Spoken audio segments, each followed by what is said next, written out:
আজি দেওবাৰ, চ' ভাবিলোঁ যে আজি বাহিৰত খোৱা যাওক। সেইবাবে ওলাই আহিলোঁ কাজিৰঙাৰ ফালে, কাৰণ কাজিৰঙাত এখন বিৰাট ফেমাছ ধাবা আছে, নামটো হ'ল অৰ্জুন ধাবা। আৰু অৰ্জুন ধাবা গৈয়ে দেখিলোঁ গাড়ীৰ লাইনেই কয় যে ধাবাত খানা বহুত টেষ্টি হ'ব।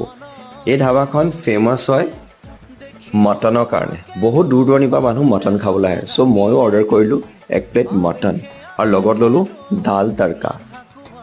মটনৰ ৰঙেই কয় যে বহুত টেষ্টি হ'ব, লগত আচাৰ আৰু মোৰ প্ৰিয় পিঁয়াজ। ৰুটিৰ লগত পিঁয়াজ নহ'লে নহয়।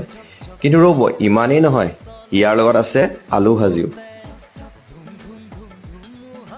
আৰু পলম নকৰি খোৱা ষ্টাৰ্ট কৰোঁ। এয়া দেখিছেনে কিমান টেষ্টি লাগিছে দেখাত।